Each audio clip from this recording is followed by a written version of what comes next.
Ladies and gentlemen, please welcome back to the stage Dr. Karim El Alnawi. Thank you. Good morning to all. Welcome back. I'm impressed. It's a big group. This is our last day. I hope you enjoyed the dinner yesterday and also the day and the discussions. We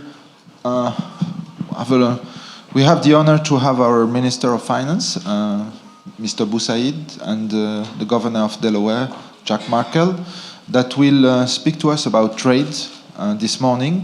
As you know, Morocco has a free trade agreement with the US, and trade is an issue that has been high in the news over the past few weeks, months, in the US, with lots of potential controversial decision. So please welcome John Capehart with Washington Post. He will be the moderator of this session.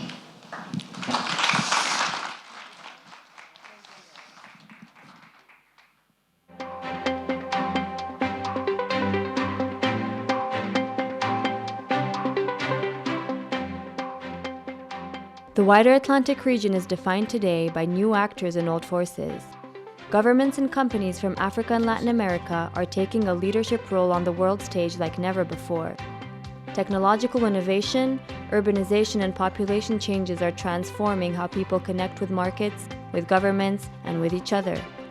But how we see the world is still deeply influenced by cultures and traditions with roots going back hundreds, even thousands of years. Understanding the interplay between old and new in the Atlantic neighborhood is fundamental to wise leadership. Our historical moment presents us with daunting challenges. History teaches us that when nations come together in common cause, remarkable accomplishments are possible. Rising to the challenges of the present will require us to recommit to an international order based on shared values and principles.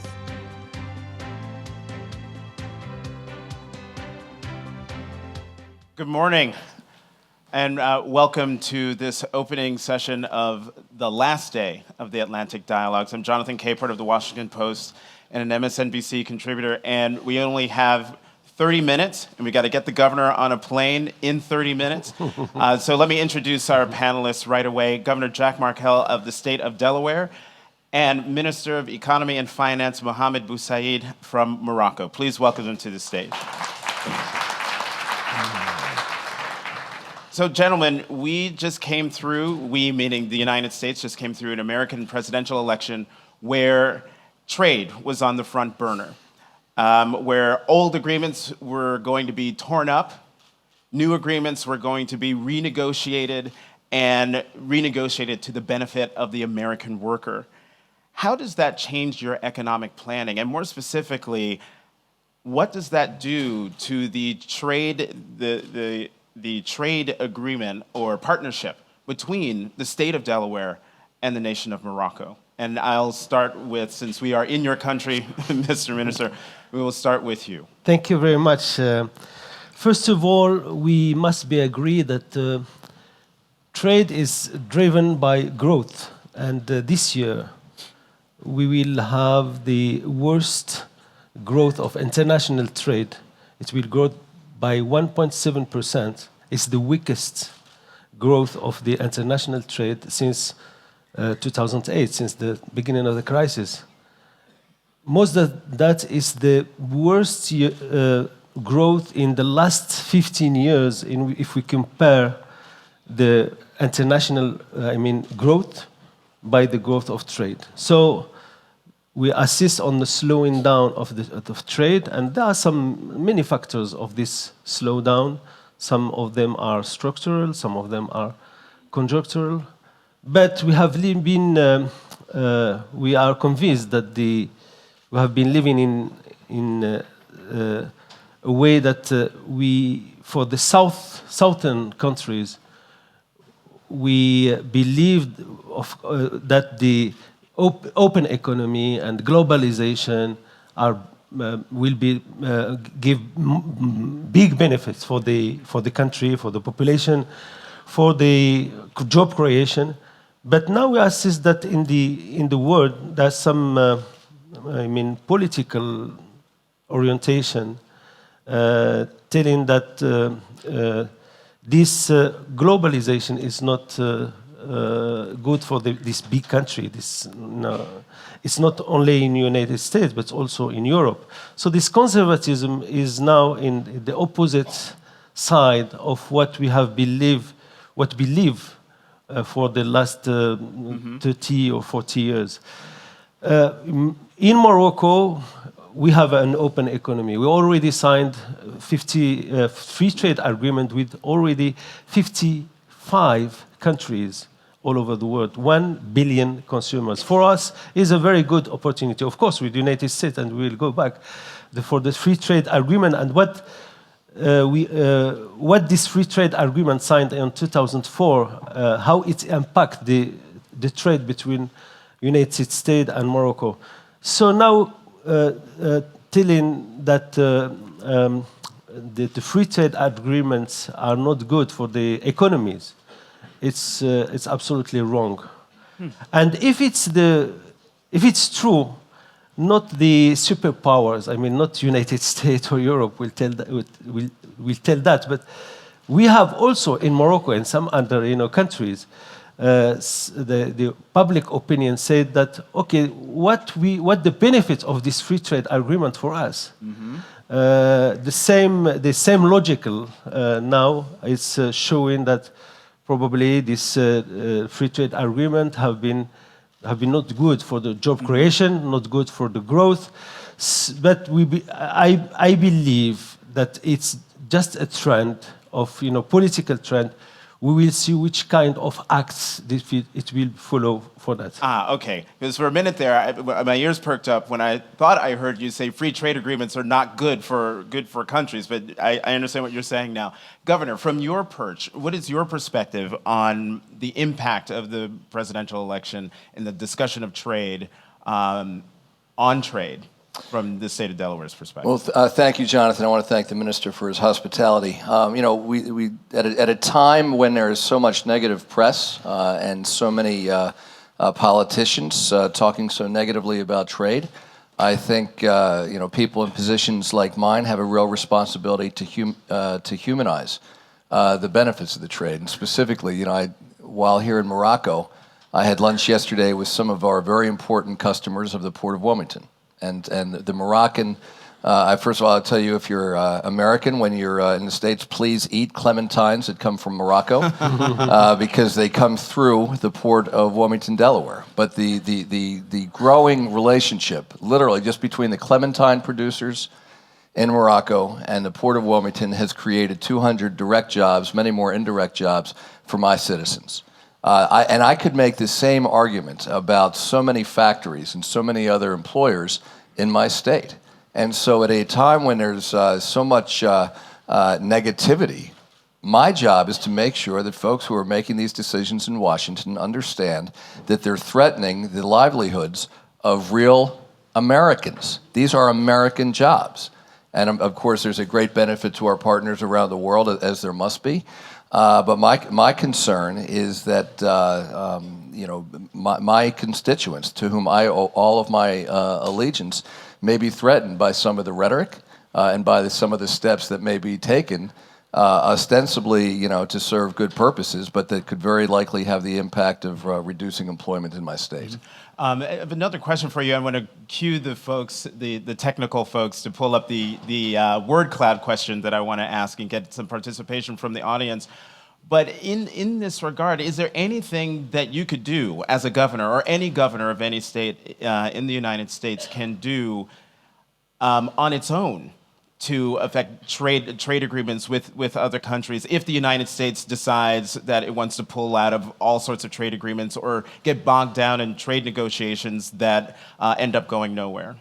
Well, I think the answer is yes. We have to be very opportunistic, which is why governors, and I see Governor Sandoval sitting in the back, which is why we go on trade missions and why we really try to find real partnerships between our own employers. I mean, I'll give you a specific example, very relevant to this conference with many people from the continent of Africa here. We are seeing significantly improved exports of our poultry to countries in Africa, particularly Tanzania. And this is a result of great work by our federal delegation opening up markets around the world.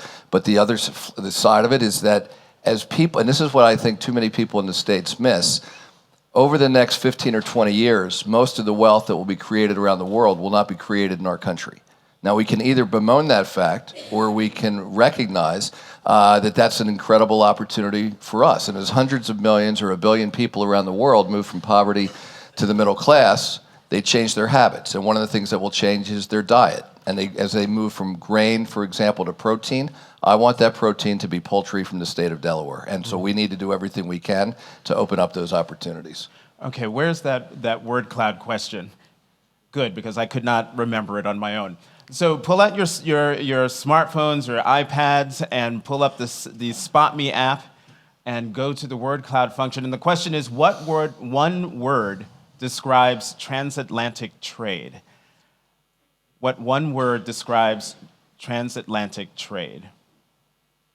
And while they're doing that in the 52 seconds left, let me ask, what makes up a successful trade agreement? I mean, from my mind, and again, given what we've gone through, trade agreements are supposed to only benefit, in this particular case, the United States. But we all know that that's just not possible. So what makes a successful trade agreement? What makes it possible for Morocco and the United States to both get to the answer of yes? I'll take that. Mr. Minister, you can... Yeah. To sign a free trade agreement is a very big signal for the economy. It means that you are going in, you are determined to go, forward and to enhance your economy, to make it more competitive. So it's not an easy act. And in Morocco, when we start talking about free trade agreement with the United States, people said, "Hey, what are you doing, guys? They are very powerful.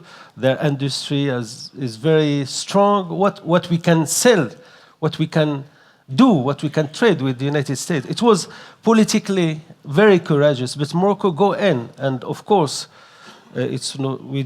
Morocco signed already before with the EU, so the free trade agreement. We signed with some Arab countries, also free trade agreements, with some sub-Saharan countries.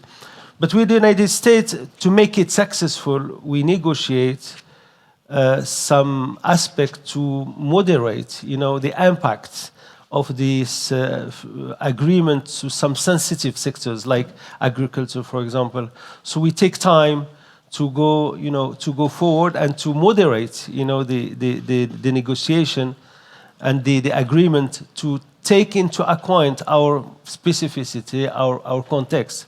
But now, going back to what the impact of free trade agreement, and what we are hearing now from some countries, that it's not good things. If I give you some numbers, real quickly, some numbers of free trade agreement between 2005 and 2015, the volume of trade with the United States had tripled. The exportation, Moroccan exportation, had tripled. But also the importation from the United States have been multiplied by 4. And the trade deficit also have been multiplied by 3.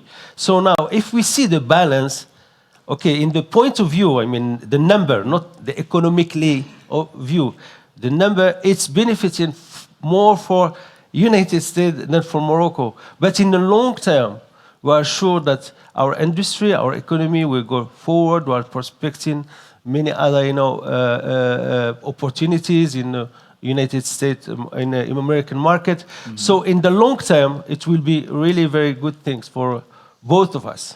Well, in the word cloud that you can see, the opportunity, asymmetric, beneficial, jobs, those are, asymmetric isn't so positive as opportunity or beneficial or jobs, but unfair is also featured very prominently there. I guess we kind of touched on why there's this trend through the world that trade agreements are unfair. How do you as an elected official, you as an appointed official, how do you convince people in your own countries that trade is opportunity, is beneficial, is jobs, does provide value and deals and prosperity? How do you convince them when everything around them says the opposite, Governor? Yeah, and that's sort of, I think it's a great question. It's sort of my point around humanizing it. And what I mean by that is, let's just point to all of the thousands of people, and we're a small state, but literally to the thousands of people who are employed because of foreign direct investment. Let's point to the thousands of people who have jobs because their employers are exporting. I mean, it's just, gets way overcomplicated, and it gets, caught up in all kinds of rhetoric and politics and theory. At the end of the day, what matters, the jobs in the United States that are associated with exports pay about 17% more on average than jobs that are not associated with exports. And we have created so many jobs as a result of foreign investment and exports. And everything else is just noise. And if what we all care about, and I think the metric that I want to be held accountable to in my state are jobs and the quality of those jobs. And if if you can make a good argument, which you can, that trade has actually helped, then that's the argument you should be making. When the converse is true, and there's no question that a lot of people have been hurt, then we have to figure that out. We have to figure out what kinds of supports to put in place. But we know that one thing for sure is not happening, which is we're not turning the clock back. It just doesn't work that way. It's easy sometimes to convince citizens, because when you tell them that with this kind of agreement you will enhance your purchasing power, how you said, you will buy goods and services with lower price and better quality. They understand that, and they are okay. But it's very difficult to convince political and sometimes economical sphere, the businessmen in some sectors who see this kind of agreement as a very big risks for their business. Now, some sectors, even without the free trade agreement, when you are not competitive, it's you are dead. With or without free trade agreement, one day you will be. The free trade agreement could be also an opportunity to upgrade your industry, to upgrade. Of course, you need to accompany this kind of losses, because that's true. With the free trade agreement with European Union, with United States, some of our businesses have dispersed. But the other businesses are coming, and in general, in the macroeconomy, it's a benefit. Yeah, and no question, the companies have to get as efficient as possible. And when there is unfair dumping that violate the rules of the agreements, there ought to be the necessary enforcement as well. Let me throw it open to questions from the audience. And while I don't know if we have microphones. Oh, we do have microphones. Let's see a show of hands. So let's start with you and then come to you. Start with you, sir. Thank you. Good morning. I'm Chirena from the Dominican Republic. My question is to Governor Markell. How do you humanize the benefits of trade, of free trade? When you say humanize, how do you do it from a concrete policy? By putting a spotlight on people who have their jobs thanks to trade. And making sure that, these are real people with real families and real jobs and more hope and a better future because of trade. And so whether it's incredibly obvious through employers at the port of Wilmington who are handling the Moroccan clementines that come in, or whether it is chicken growers in the southern part of our state who now have a better opportunity because some of their chickens are going to Tanzania, or whether it's people at AstraZeneca, which is based in Europe and employs 1,500 people in our country. These are real people with names, with families, and we need to make sure that people understand that. And I think it's not that hard, because these are not theoretical people. These are real people who have these jobs as a result. And I just want to remind everyone that we now have less than 10 minutes, so I want to go to the question here. Keep your questions short and make sure that they're questions. Leonardo Parraga from the Bogota Foundation in Colombia. My question is, when it comes to free trade agreements, we take for granted one word, and it is free. How much of these agreements are actually defined by both sides? How are the conditions really guaranteed to benefit both parties, and not only the one holding the power imposing some conditions over the other? Right. Thank you. No, I mean, before signing the free trade agreement, there is a lot of discussion, a lot of negotiation, a lot of argument to make the free trade agreement successful. So, taking into account the situation, for example, when we talk about Morocco and the United States, we have been taking into account the situation of Morocco, some kind of sectors, sensitive sectors, like I told you. But there is another argument for going. Sorry to go back, for going for free trade agreement now. When we are talking to foreign investors to come to Morocco, what we sell to them, we said, okay, come and see Morocco as a hub, as a platform of production, because we have free trade agreement with the United States, we have free trade agreement with Europe, we have a very big potential of development in sub-Saharan African. So Morocco is seen in this point of view as a platform of production and exportation. Of course, it needs to be with our stability, economical stability, and political stability. It works, and it works. And many of foreign investors are coming to Morocco to benefit and to have the opportunity to make the production in Morocco and exporting it to Europe or United States or other countries. I think we might have time for one more question. You have a question here? It's the microphone's coming. Real fast. Hello, I'm Siriba from Senegal. To what extent do you think free trade should go along with fair trade?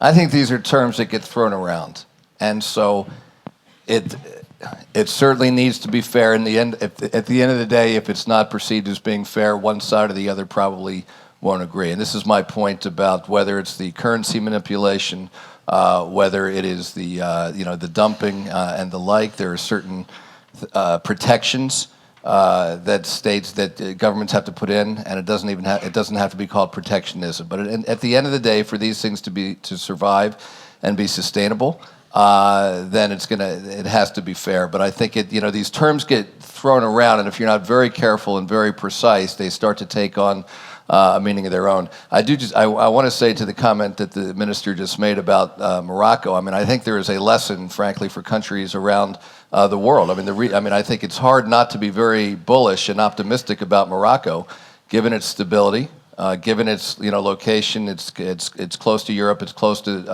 the rest of Africa. It's got an incredibly well-educated workforce. I mean, these are the things as countries around the world are looking. How do you build a strong economy for the future?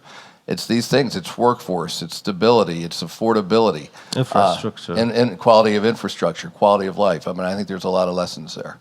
I think we probably have less than 5 minutes left. I'm going to use moderator's prerogative here, and also because you need to catch your plane. Thank you. So Thank you. that is my Appreciate overriding concern, to get the governor on his plane. Thank you. But as you were talking about, from your respective perches, about trade, I found it interesting, at least to my ear, you each had a different focus.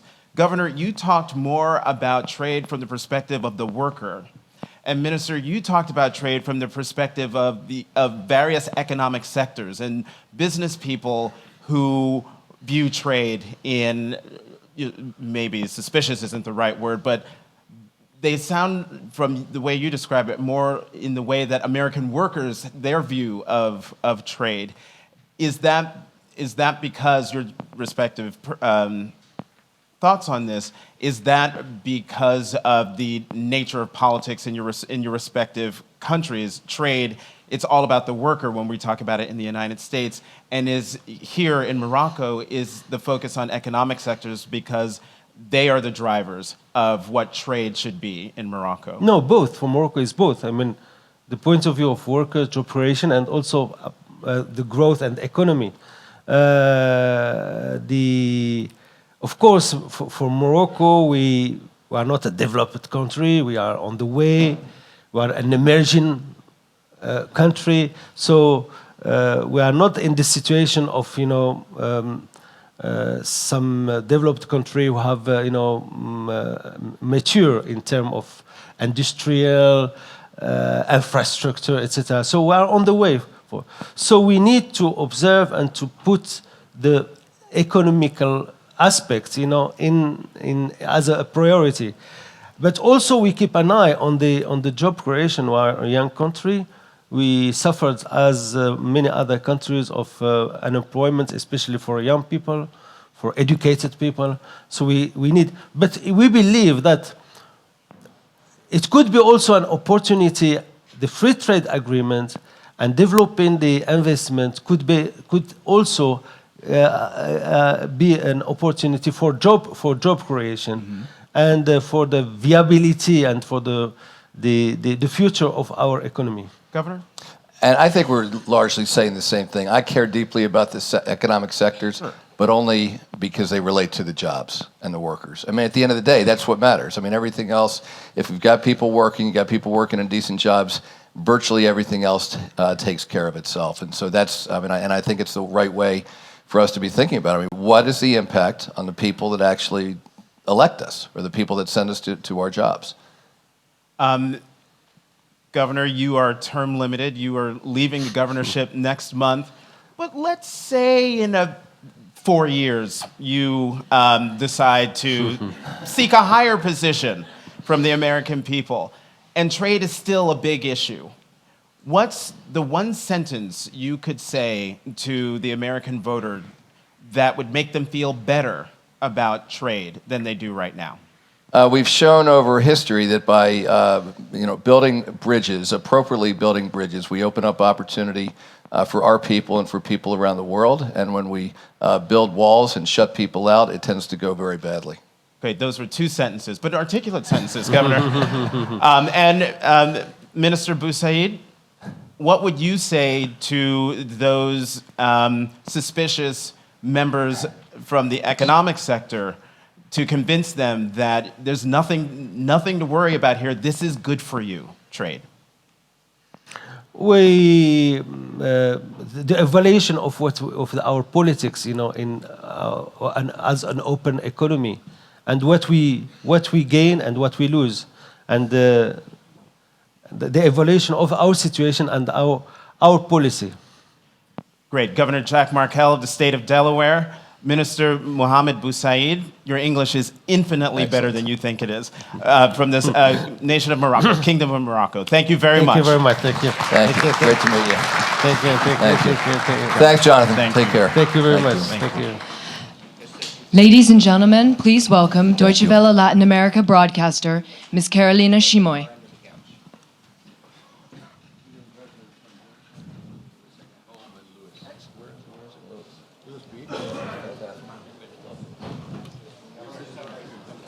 Hello, good morning, ladies and gentlemen. Thank you for being here. Well, we're going to talk now about this challenge, the Populist challenge. Welcome, 2016. What a year, right? We had in Europe the Brexit, the referendum in Italy, and of course in the United States of America, the elections with this result. No one was really expecting. What a year. And the traditional parties are definitely losing influence. And there are new parties, new populist leaders who are getting into power. Especially in the Western world, we can see a revolt against the elites. But what does this mean? What is expecting us next year? I already told you what we saw this year. What is going to happen next year? That's what I want to talk about. I want to talk about a challenge with my excellent panelists. Please let me introduce you to Jorge Castañeda. You probably know him. He was Secretary of Foreign Affairs from the year 2000 till 2003 under the administration of Vicente Fox in Mexico. And he's now Professor for Politics and Latin American Studies at New York University. Next to him, Fuad Maksumi. He comes from the private energy sector and is Secretary General in the National Dialogue Forum in Lebanon, as well as chief of an energy company. Sorry. And next to him, Miguel Ángel Moratinos. He was Minister of Foreign Affairs in Spain under Prime Minister José Luis Zapatero from the year 2004 until 2010. And during that time, he was responsible for the withdrawal of Spanish troops from Iraq. Sitting next to him, Yasha Monk, lecturer at Harvard University, fellow at the Transatlantic Academy, and recently he has been publishing about what we're going to talk today about the crisis of liberal democracies. Please welcome them. Thank you. Well, I would like to start talking about one man, a man that everyone is talking about, especially at these kind of gatherings. You probably know who I'm talking about, Donald Trump. Donald Trump, the president-elect of the United States, he said a lot of controversial things during his campaign. The question is, are these only promises or do we have to take them seriously? Mr. Castañeda, what would you say? Well, I would begin, Carolina, by saying that the populist phenomenon is something that we are very familiar with in Latin America. We have been going through different stages of populist leaders, at least since the 1930s, and as recently as 3 or 4 years ago. And so this notion that at some point certain parts of the people, as Hubert Védrine was saying yesterday, rise up against the elites, we've been living through this now for almost a century in Latin America, and we're familiar with it. Before answering your question directly, I'd like to bring up a case, one of the recent cases in Latin America, which might be enlightening to determine what happens with Trump. When Hugo Chavez came to power in 1999 in Venezuela, the first year and a half of his term, the Clinton administration was still in office. And they had a very competent ambassador in Caracas, John Maisto. And John was constantly repeated for those 2 years, don't pay attention to what Chavez says, just look at what he does, which is very intelligent. Except it then turned out that he ended up doing what he said, almost to the letter. Now, not because he was a especially consistent or honest politician, but because he had to respond to that very direct link that he established with the people, le peuple, les peuples, as Védrine said. When you have that direct link, you have to end up doing most of what you promised because you promised things that people want from you. And I think this is what will, in general terms, occur with Trump. He played to his constituencies. He understood very well, as several people said last night, what they wanted, and now he has to deliver. Does he have to deliver everything to everybody overnight? No. Does he have to deliver something to some people some of the time? Yes. And I think it would be better to stop being in denial and place Trump in the context of other populist leaders and movements, not just the last 3 months, but the last 100 years almost. Mr. Castañeda, so you're trying to tell us that we have to get prepared for the worst case scenario? I think to always expect the worst and hope for the best. Okay. Okay. Well, the worst can be the best for some, Mr. Makhzoumi. Trump also referred to climate change. He's not really a fan of climate change policies. Are these maybe good news for the energy sector you're in? Absolutely. I think we need a change. What we have seen so far is that the traditional politicians, they like to stick to history because as long as they are in the cocoon of history, they can justify staying in power. What we've seen in the United States is the first time that the people are saying enough is enough with the traditional politics that basically got us nowhere.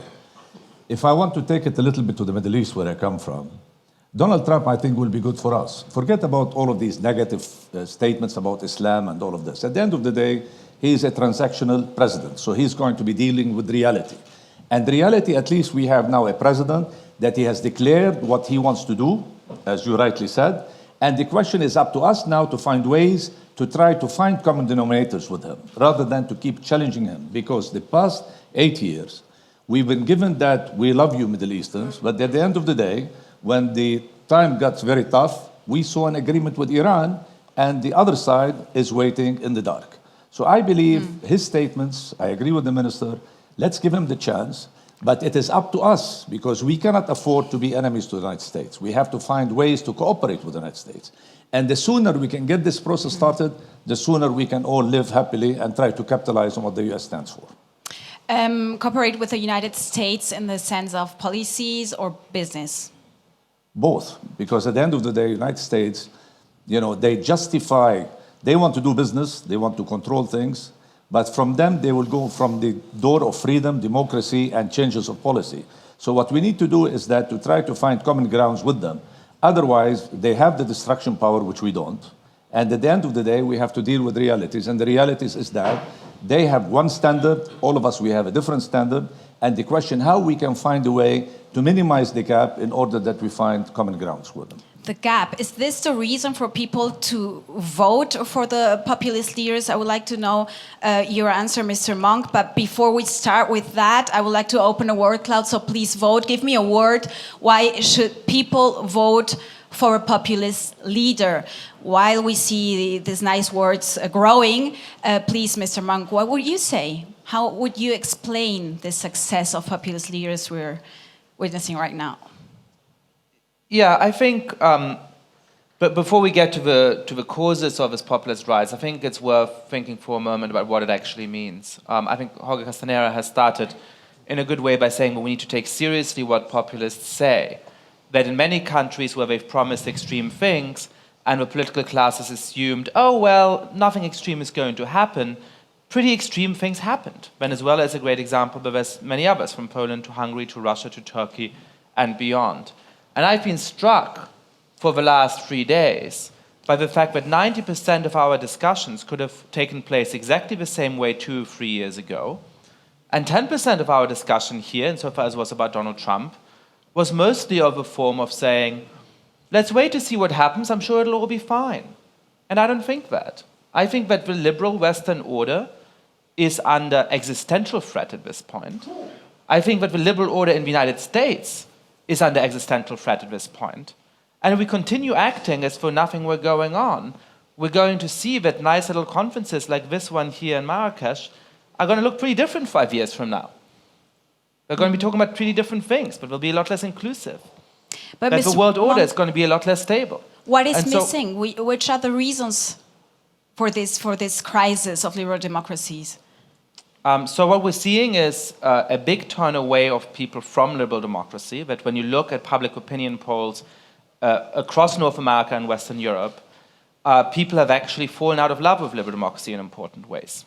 That they're less invested in living in a democracy, that they're more open to straightforward authoritarian alternatives to democracy, and that you see the rise of these anti-system parties and movements who really flout basic parts of democratic norms. And I think there's 3 reasons for this. One is a big increase in economic anxiety. All through the history of stable liberal democracies in North America and Western Europe, you've seen a very rapid increase in the living standards of people from one generation to the next. So just to give an example, in the United States, from 1930 to 1955, the standard of living of an average American doubles. From 1955 to 1980, it doubles again. Well, since then, it's essentially remained stagnant.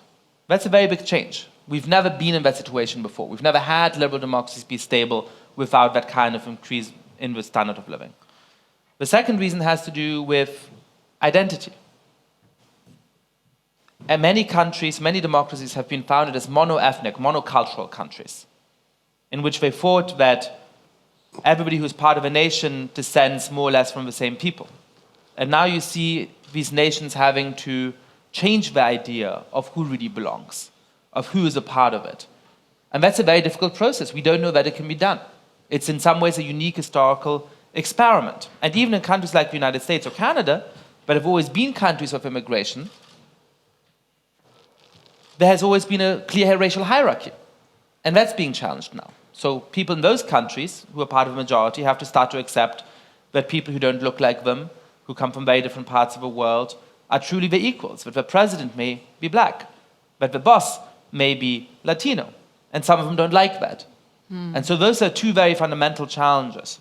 Thinking about how liberal democracy can survive in a time when average people are no longer having that increase in the standard of living, and thinking about how countries that are founded as mono-ethnic, monocultural, can actually make a real transition to being multi-ethnic democracies. And it's worth fighting for this. And it's possible that we'll win this fight.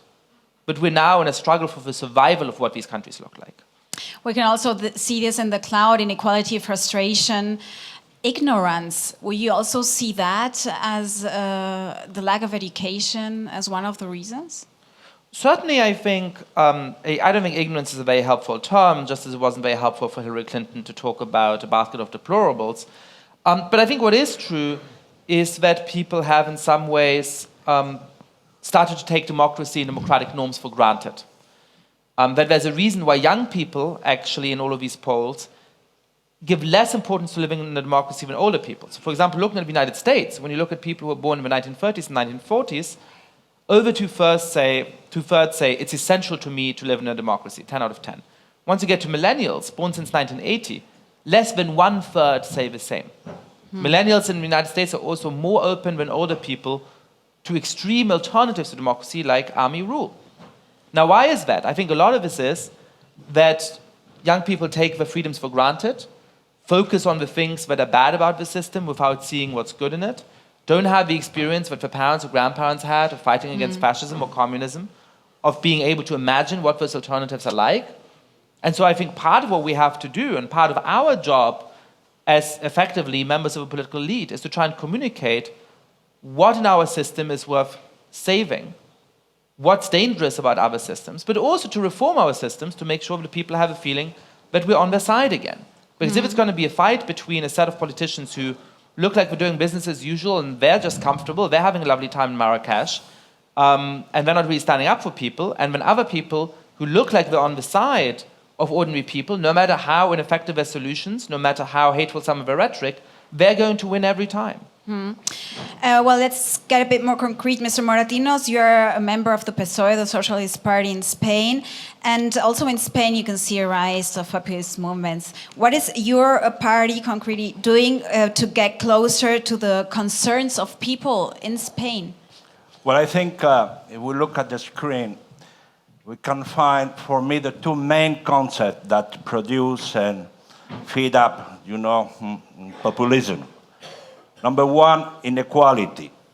Inequality has been discussed, and during the two sessions of yesterday, a day before yesterday, it came very often. And then, it's not put like that, but our colleague has mentioned, is identity. That's an internal manner. And if we refer identity and inequality that, mutually interactive, I mean, as you are taking benefit of the economic and social development, you look around and you see the people who are working and maybe taking your job out.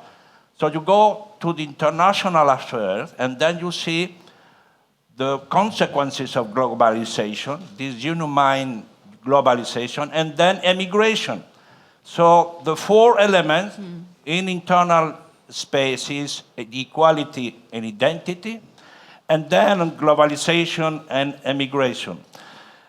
But if we go to the root causes of what is the bridge between the elite or the political class and the social fabrics, is something that maybe we are surprised with.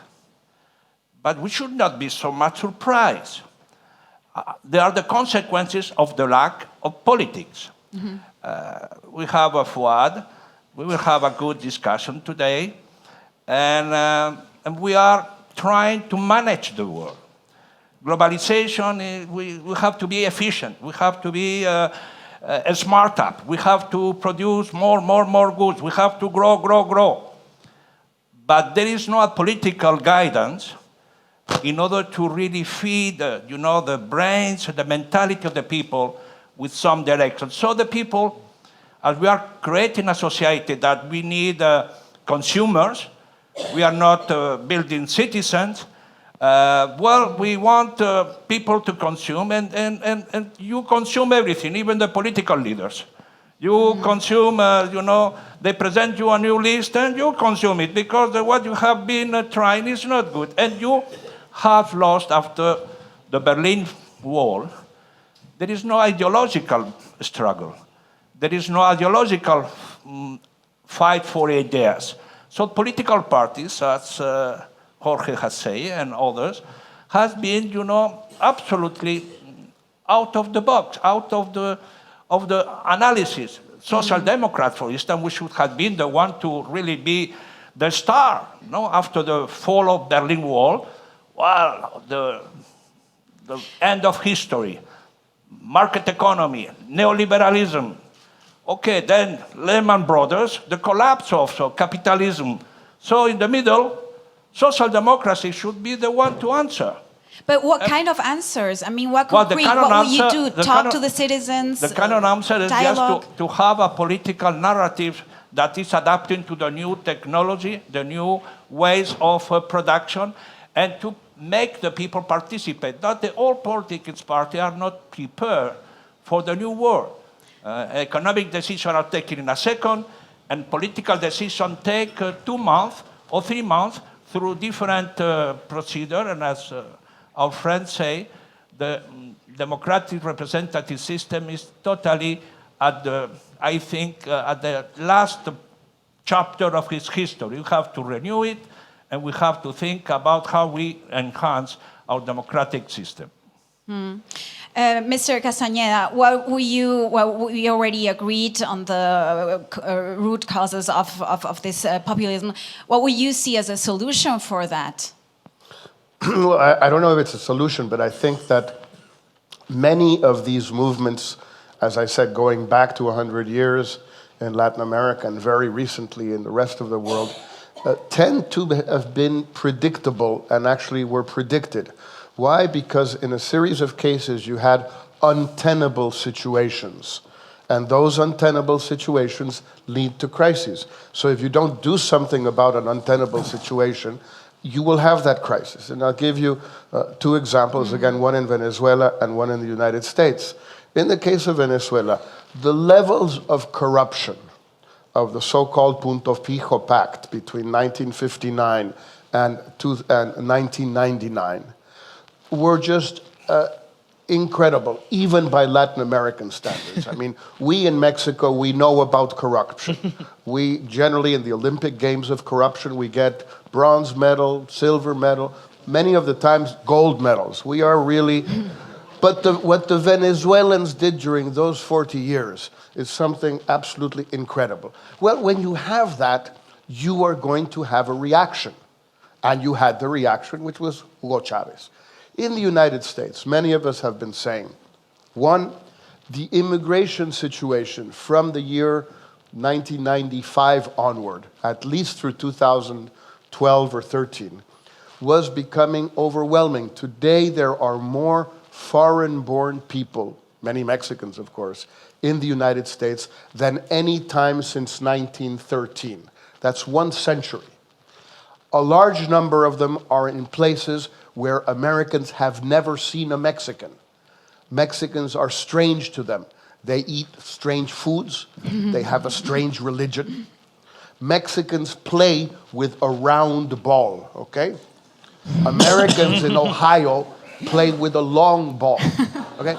They don't understand an egg. They have no idea. As an immigrant to the United States, I always thought that American football should be called hand-egg.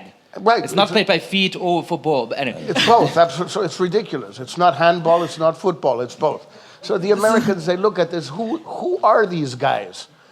And they sing strange songs. They dance strange ways. I mean, they're very strange people, these Mexicans. And so the Americans, these Americans who are not from New York, not from Texas, not from California, but they're from Pennsylvania, from Iowa, from Nebraska, they go crazy. If you keep allowing this to happen, it becomes untenable, and you have a reaction. Obviously, that did not mean stop immigration. It meant legalize, regularize, regulate immigration in a way that makes it more acceptable, more cohabitable for most Americans. That did not happen in the United States. Another quick example, trade.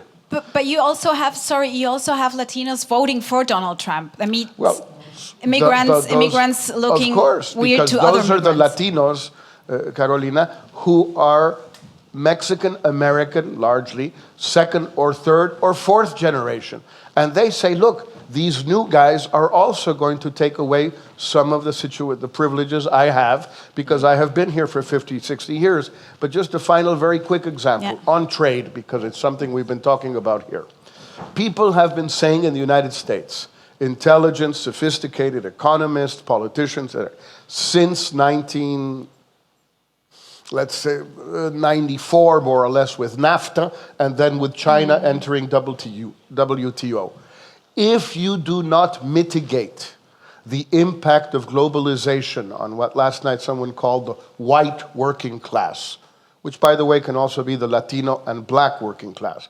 If you do not mitigate those circumstances, these people will get angry because they are suffering. You have to mitigate it.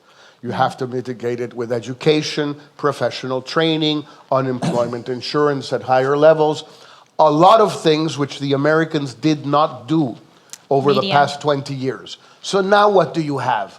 Now you have the white working class who got angry. But it's very logical that they got angry. We have these people at the Carrier air conditioning plant in Indiana. They make $25, $26, $27 an hour.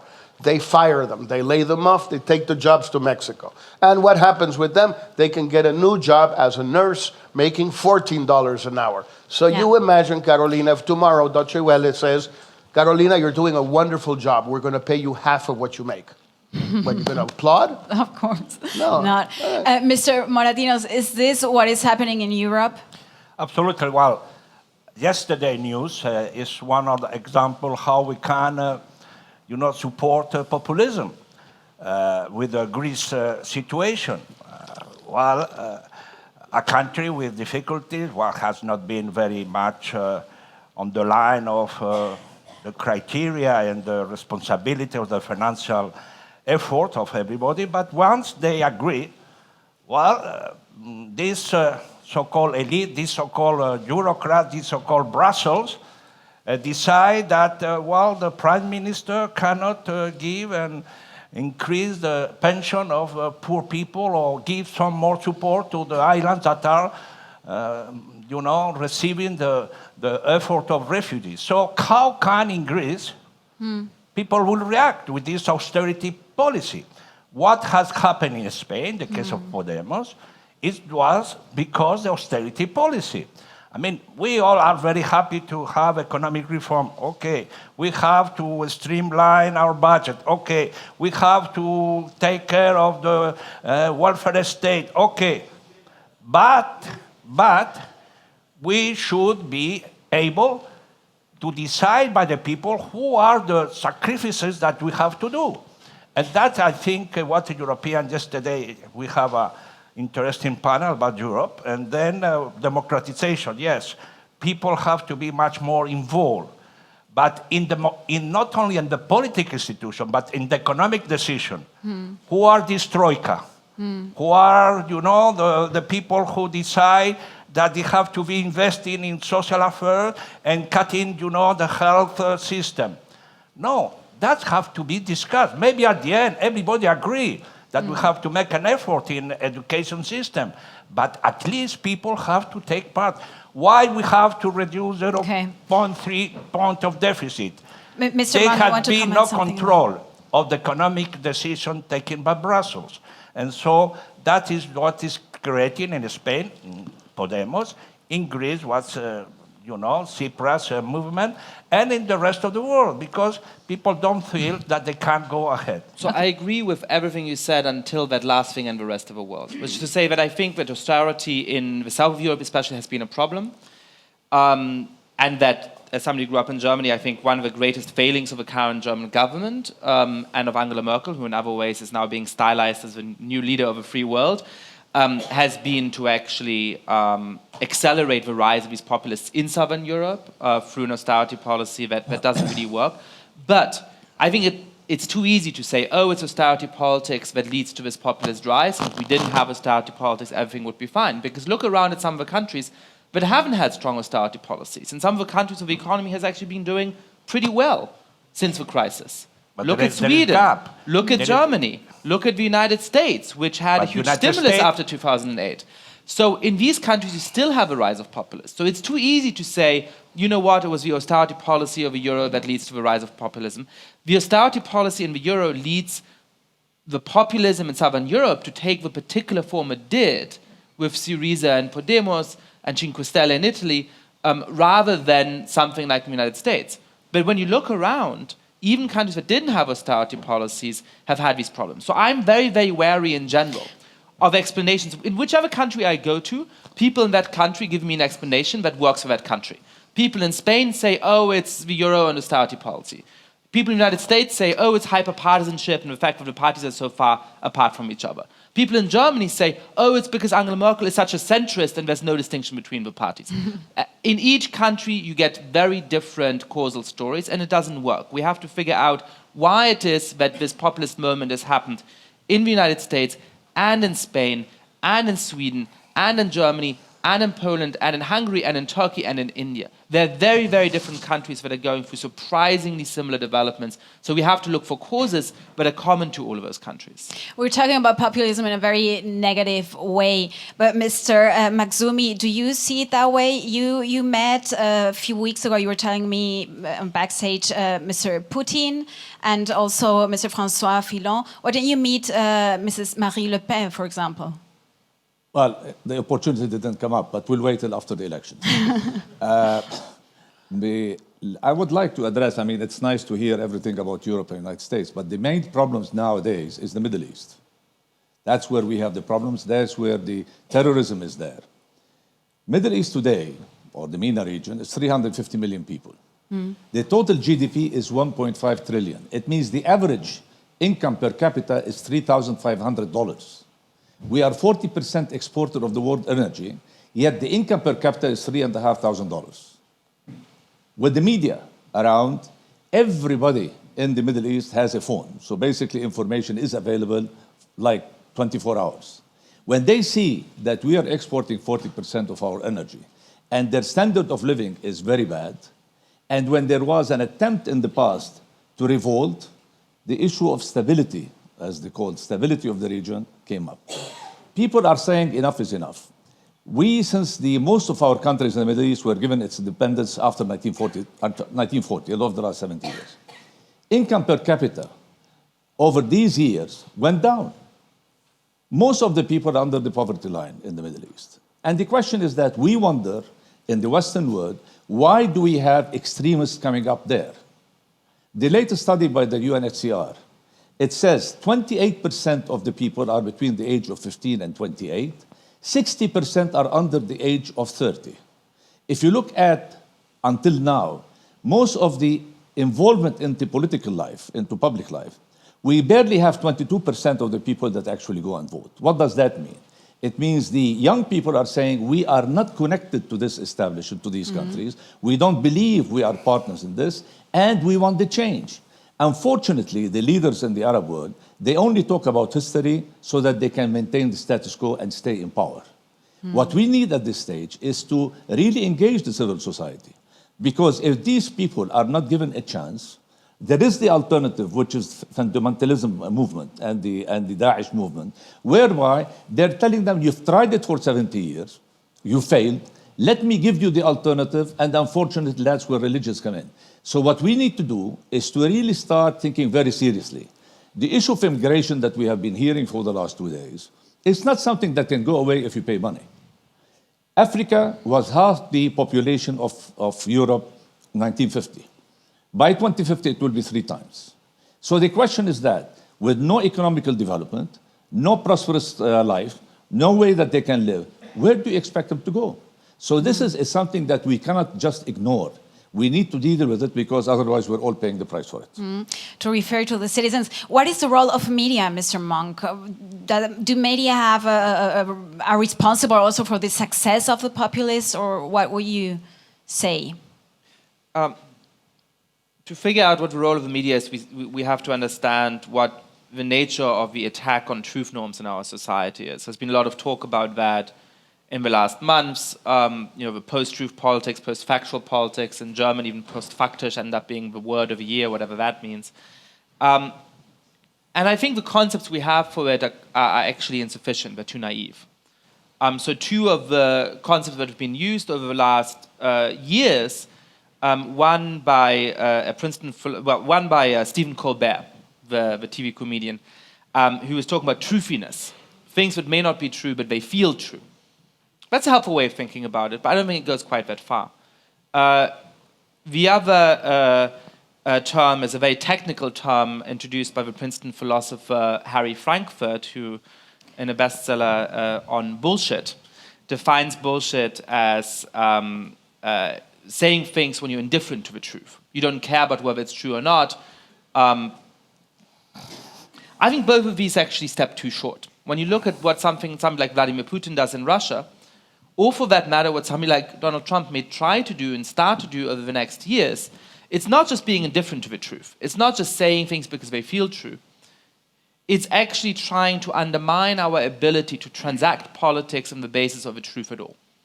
It is to introduce so many falsehoods into the political system, to lie so mendaciously, saying that the question of whether or not Russia hacked the election never came up, when it came up in the presidential debates on live television in front of millions and millions of people. It is to confuse people so much, to put out so many conspiracy theories, that nobody can actually report out and remember all those facts. But even people who are pretty politically informed have to start taking the view of reality on trust from their political team, from the media outlets they trust, from the people they trust. Nobody can anymore really have a sense of what is going on. And that, I think, is a very deliberate attempt at undermining our ability to have rational political discourse. So what can the media do in response to that? Well, it's very difficult. You can, first of all, give up false truth norms, false norms of objectivity. So a lot of American media in particular always have this idea that on any story you have to give a view on one side and a view on the other side. So when somebody makes a claim that is blatantly false, you have to cite somebody who says, yes, I believe this claim, and cite somebody who says, no, this claim is wrong. And that, I think, is digging your own demise. As a media outlet, you have to be absolutely clear about the truth, absolutely clear about political norms, basic democratic norms, and not solicit the opinion of one person on each Mr. side. I'm sorry to interrupt you. What about the digital media? You don't have a control really on that. So you're talking about traditional media. And please, if you have questions, just start writing them. Or do we have microphones, please? 1 and 2. Mr. Monk, what about digital media? Well, I think that's true. I mean, the New York Times now has many more views online than it does in print. So I don't think that this is separate for digital media than it is for print media. It's the same question of how you report. The problem, of course, is, and this is a problem that the digital space allows, that if CNN had done responsible journalism over the last year, which it didn't, then people probably would have turned in even greater numbers to Fox News or the Trump News Network, which we may still get over the next years. So the problem with digital media is not that what you should do is different. You should do exactly the same thing. You should insist on the truth and not have a false neutrality which undermines the truth. But one of the results is going to be that we have an even more polarized media system in which we have even greater echo chambers. And there's little we can do about that. Before we go to the audience questions, Mr. Moratinos, you had a comment on that. Well, I want to follow up on what he's been saying. Austerity, of course, is not the only cause. I mean, we are always making mistakes because we are still analyzing or trying to find a single reason for the election of Trump or how you succeed in the climate change summit. No, today community is different, and populism, one of the reasons I think is not only inequality, as you say, and everybody agree, it's austerity, it is also the new change in technology, in the way to communicate. People don't want to be represented by others. I mean, the great change and the end of political parties, because before political parties was the passerelle, you know, the traditional democracy in Greece, it was 2 elements, representation and participation. Okay, till the 20th century, we want to be represented, and then we vote for people to represent us. Today, people consider that they represent themselves. They can go to the social network. They can be the best expert on Syria conflict. They can decide who is good, who is bad. Even for the media, media are criticized. Media is not follow what happened in Trump election. The media was in favor of Hillary, and people don't care about media anymore. So people want to participate, to have their own saying, and that's the main concern about populism. So all these elements have to be taken together. The lack of social justice, economic justice, the lack of ideological platform, the new technology revolution, and that have to be a comfort in the new world. And if we don't work on that direction, well, we will have managers, and then elite, and then the people say, we don't vote. If you make a poll, today's world, to the whole international community, and you ask them, is the world round? Is the planet round? I will say that there will be at least 50% say no. Because Would that they be don't like that? We can trust try us. that here. They don't trust us. Especially if you try holding a referendum on it. Well, that's a kind. So the people, that is the main concern about populism. Mr. Castañeda, and the work you wanted to add organize something on ourselves. that. Two points on this. One, I think we should all try to keep the conventional media's feet to the fire on the truth. But the problem is that you can go around the traditional media or the conventional media now through the social media. And everybody, as Moratino says quite accurately, can become the world's leading expert on the Syrian crisis and the evacuation from Aleppo. And you can have some nut in Mexico City saying, I have the solution to the problem in Aleppo. And he can actually end up having 1 million followers seeing his YouTube video or his tweet. The other point I would just like to add very quickly before we move on to the questions is, one lesson we have learned in Latin America from these populist movements, as I said, over a century now, they tend to hang around for a while. They do not disappear overnight. They find ways to stay in power. If you just look very quickly, Chavez and Maduro, 17 years. It's an incredibly lousy government. I mean, you do not have that many lousy governments in the world. They are now there for 17 years. Evo Morales, a better government, but still, 12 years. Rafael Correa in Ecuador, 10 years. The Kirchners in Argentina, it got out of control because Nestor Kirchner, the first one, he did something very stupid. He died. And then it got complicated because, once he was going to succeed the wife, he couldn't succeed the wife because he died. They tried to make him immortal, he couldn't manage it, so he left. But they would have continued for another 10, 12 years. Daniel Ortega was first elected president of Nicaragua in 1990. Many of the people here hadn't been born yet. This can go on and on and on. So the Europeans should be careful with this stuff, because you know how the guys get there. You don't know how and when they leave. And so should be Americans. Mr. Matsumi, you wanted to say something, sorry, on media, and then we're going to your question. I'm sorry. The one thing about social media, which we have to really appreciate, in Egypt, it started with the social media because they wanted to eat. It was a very simple message. We want to eat and we want to live. No democracy, no change of regime. And then it picked up. Tunis, Libya, Syria, everywhere is the same story. So I agree with the minister. The bottom line is that if we can encourage the civil society to actually be more engaged rather than to resign their role in society, change will happen. And then at that point, the politicians have to listen to them. In the Middle East, as you know, the only serious game changer is God. Because when he decides to get people out, for them to die, that will be basically we get change. Otherwise, we're stuck unless we can encourage the civil society to move. Engagement and participation. Do you have a question on that, or is it on media? My name is Jalal from Ethiopia. I'm just saying populism is not exclusive to Europe or Latin America. It's everywhere, Middle East, Africa, etc. Do you think this brand of populism, which somebody called it white nationalism, is going global? Will be international movement similar like Marxism in the 60s? Associated to this question is liberalism value in crisis? And we ignore that largely human society is very conservative, and liberalism is in a deep crisis. And my last point is, are we going to see clash of culture, like let's say? We have one more question. It was here, there.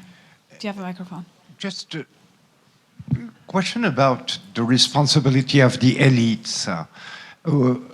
We can't, according to me, understand this populist movement without taking into account that there was huge failures in the elites in providing a project, a meaningful project. I'm referring to globalizations and financial deregulation in the United States that where most of the costs were borne by the actual Trump electors. I mean, in terms of the value of their house, the mortgage, etc., or in Europe, where the failure of the Euro project, I mean, translated in inward devaluations, reduction in salaries in Spain,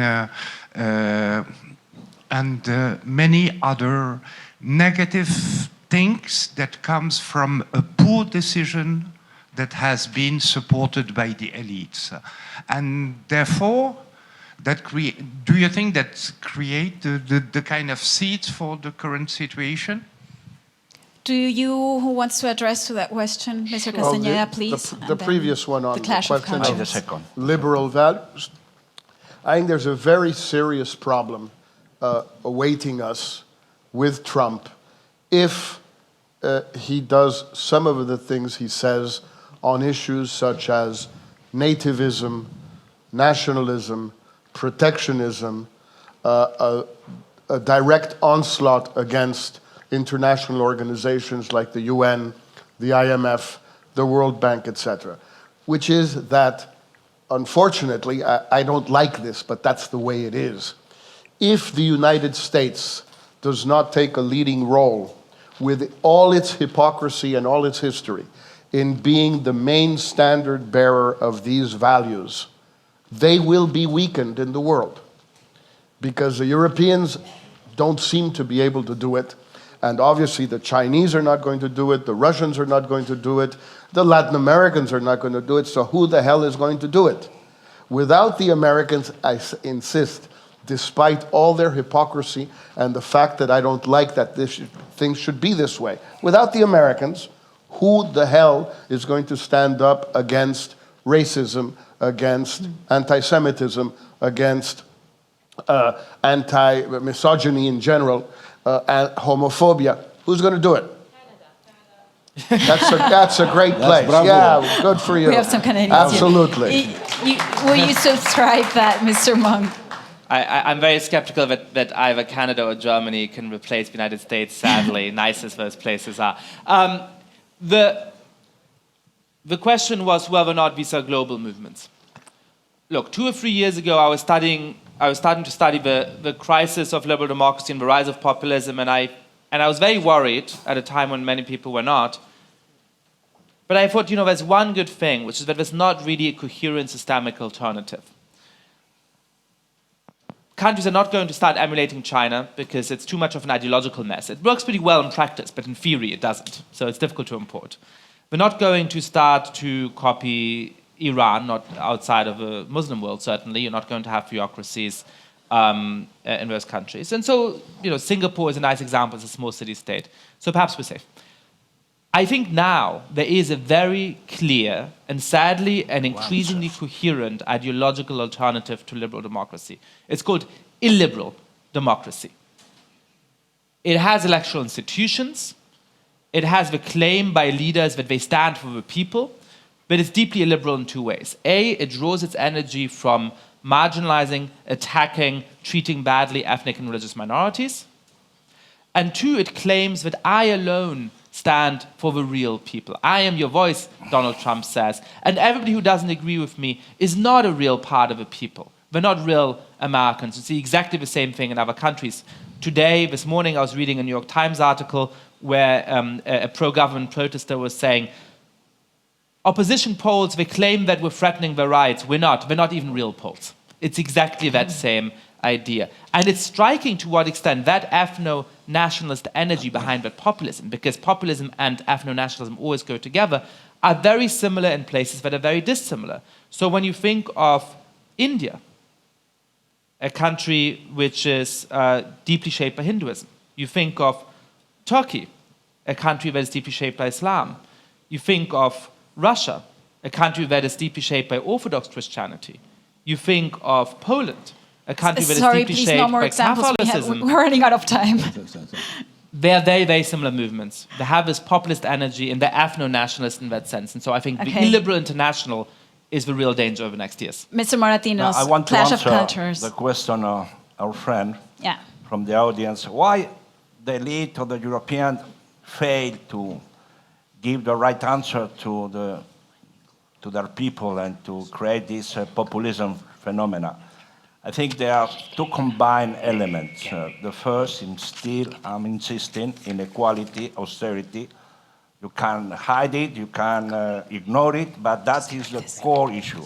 And secondly, at the same level, is the lack of political project, the lack of political illusion. 60 years ago, we are going, the Europeans, to celebrate next year the Rome Treaty. Well, Europe was flourishing because we have a project. We have a political positive agenda.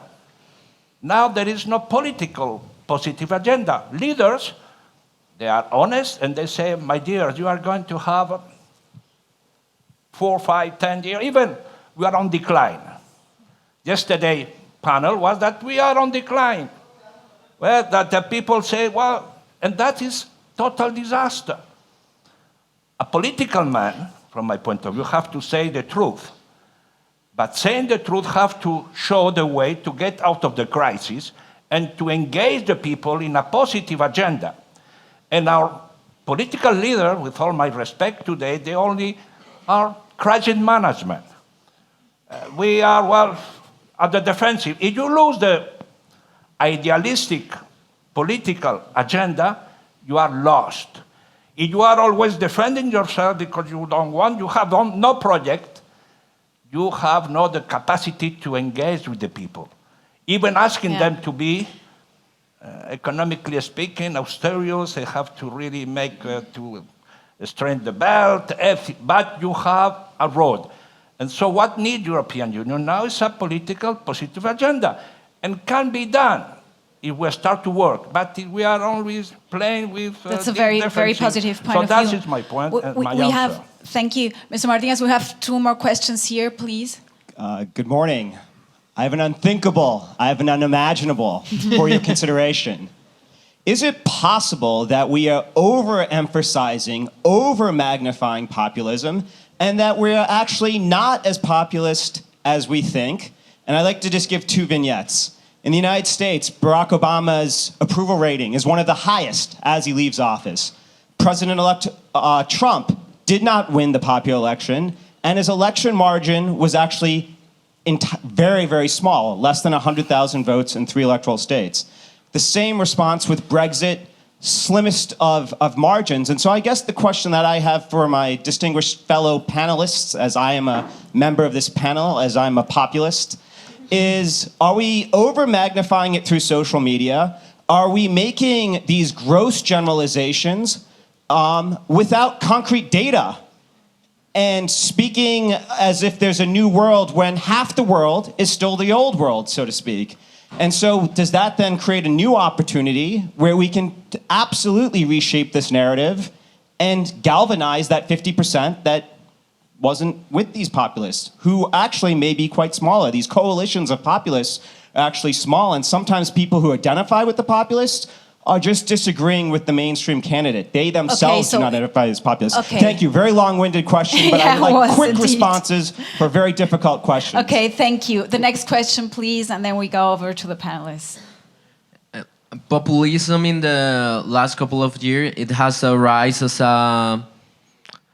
a discomfort of the people from the political business as usual. And in a way, it's seen as an alternative for people to get their views in the mainstream politics, even if later on they might be disappointed or the promises are not met. Seeing that this kind of movement can get a really strong momentum within the population. Which kind of alternative do we have to counter that in political terms and make some other forms of politics and government get to the power that actually represent people, capture their views, and deliver in the way to implement them? Thank you.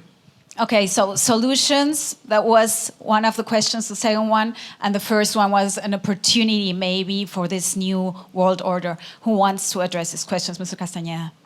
Just quickly on the first question. Yes, please. I'm not sure we're overstating the numbers for populism, but what is true is that the margins are not enormous, which also means that this is not a lost battle. This is a battle that can be won. It can be won in one country after another after another. In the United States, if there had perhaps been a better Democratic candidate than Hillary Clinton, or if she had carried out a better campaign, or if she had taken stronger stance on issues, she might have won. In the UK, if the Labour Party had been more consistent and said, look, yes, we have problems with Europe, but we're Remainers seriously, and actually went out and campaigned for it. They didn't. And the same will happen in France and in many other countries. So in Latin America and in many other parts of the world, it's the same thing. These are not lost battles. The problem is, where are the solutions? Well, the solutions in those countries where you have clearly had a very significant increase in inequality, and I agree with Moratinos and with Monk on this completely, like the United States or like places in Latin America, you have to reverse those policies. You have to have equalizing policies. If you don't have them, then people will continue to go the other way. If you have countries where unemployment and other issues have made people lose what they had, but you have not had significant increases in inequality, like in Western Europe, you have to adopt other solutions. What you can't have is a situation where, for example, in Mexico, and we can be on the verge of a populist takeover in Mexico, you have people who go out for dinner, not the very, very, very, very wealthy, people like ourselves, perhaps with the exception of our colleague here, but like the rest of us. You know, they go out for dinner, and they will spend in one lunch or one dinner, let's say 3 couples, 2 or 3 couples, what a middle-class person makes in 1 month. You can't have that and then expect these people to be happy. They are not going to be happy. But there are things you can do to change that situation, which is why I agree with you. This is not a lost cause at all, but you have to do something to make it a winning cause. If you do nothing, we're going to lose. Yes, Mr. Maksumi. I think the inequality is definitely there, but it's economical more than anything else. In the Middle East, all through the history, you know, we had dictatorships. It is packaged into democracy, but it's dictatorship at the end of the day, and there is no change. And people like to put the culture of fear in people in order to make sure to stay in power, because then they can protect you from what's coming. The problem is that, yes, I agree with the argument that it is not a lost hope, but at the end of the day, nothing is being done. And the longer this thing is going to stay, it might turn militant. And we've seen it now in the Middle East with the ISIS ideas and all of this, even though they have a different agenda than the social populist movement. But at the end of the day, it's a solution that people are looking at it as an alternative. So unless we have a very clear policy how we can engage these people to go back to the center, I'm not saying to support, but to move away from this, and the only way we can do it is through proper democratic changes. Otherwise, we're going to get into militant groups. And unfortunately, in the Middle East, there is enough arms flying around that, you know, you can start a third world war at any time. Okay, I'll take one more question from the audience. Who really has to, do you? Yes, please, the last question. A comment? No, I need a question. Okay, question. The United States doesn't have to be the last man standing. Other countries in the world do have something to contribute, and they would like a chance. And also, these new leaders, the populist leaders of people like Modi and Erdogan, etc., are using their politics to make sure their economics work for a more equal society. And by the way, India is constitutionally secular. Bravo. Mr. Monk or Mr. Maxumi, do you want to address the question about Yes, leaders I'd love like Putin, to. This Putin is continuing and Erdogan? a conversation we had over dinner on Wednesday, which was quite lively. I'm sad this panel wasn't quite as lively. Look, I think two things. First of all, yes, Mr. Modi, yes, India is a secular country. I think Mr. Modi would like to make it quite a lot less secular, and I think he's made it a lot less pleasant place to live for people who are not Hindu over the last years. And certainly in Turkey, there are people who are not Muslim, but I think it's become a much more difficult place there for people to live. It's a more difficult place in Poland for people who are not Catholic to live. So these countries are deeply mono-ethnic. The energy behind these populists is deeply ethnocentric and religiously exclusionary, and that's part of what we have to understand. The other thing I want to say is that in the next 4 or 8 years, the liberal world order is not going to have the backstop that it used to have in the United States for all of its flaws. So countries like India, like Turkey, and so on, are going to start having to think about what they actually want. Because until now, they could push against the liberal world order with the United States as a backdrop, knowing that the United States is there to keep core elements of it in place and to provide certain public goods. Now that that is going to be less the case, they have to start actually thinking in a deep way about what they want the world to look like. Do they want to completely abolish the liberal world order, or are there parts of it that are actually in their interests? And I hope that they'll think seriously about it, because if they do, I think they'll realize that there's big parts of this world order in terms of international relations, international institutions, that are actually in their interests. And so I hope that this is a conversation that people in those countries are going to be taking seriously over the next 4 or 8 years, rather than just saying, hurrah, Trump is willing to dismantle all of this order, let's get rid of it and see what happens next. I'll take one of the questions we got online. Please, Andrew, show me the one about the voters, Trump voters. It was anonymous. Who has actually talked to a voter, a Trump voter? Was that a question?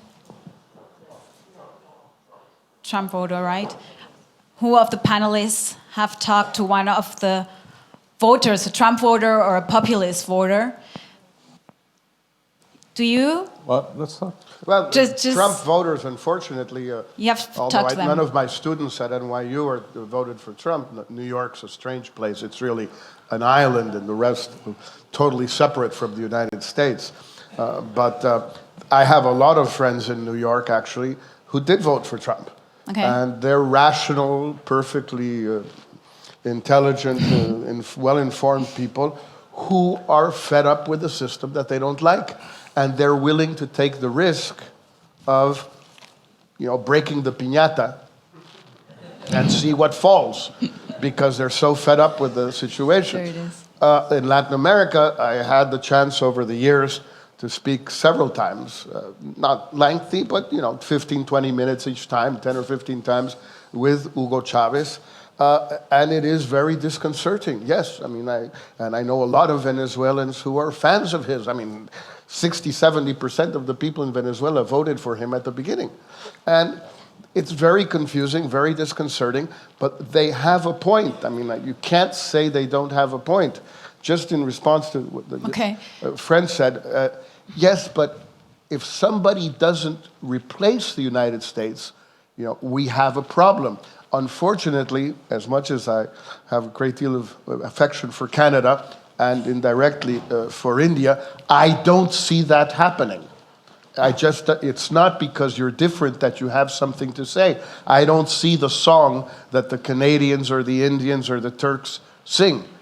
The Americans have had a song to sing for 200 years. They're the most hypocritical of all, but they've had the song.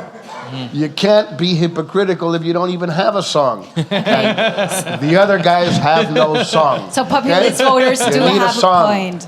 Maybe that's why they gave Dylan the Nobel Prize. Let me go now, Mr. Castañeda and the other panelists, to the closing remarks. I would like to know what do you think is the unthinkable, but not for 2030, as we were talking here in the dialogues, for 2017, for the next years? What is the unthinkable? What are going to be the greatest challenges or the possible conflicts? This is the last round. You want me to start or what? Yes, please do so. Well, the unthinkable is that Trump does what he says, Very short, please. That he is re-elected in 2020, and that he does what he says for 8 years, and that we have an enormous mess on our hands in the world, in Latin America, in Mexico in particular, and in the United States. That is unthinkable, but unfortunately, it's not impossible. Wow, okay. The unthinkable is as far if we don't find a solution for extremism in the Middle East and try to put an end to Daesh and the ISIS, this could spin out of control. So far, it has been in very localized areas. Imagine if this one is going to be spreading into the real Gulf producing oil countries, and that is going to disaster. It will be another 73, what we have seen it before. Mr. Moratinos? I will say first unthinkable, then a very short general comment.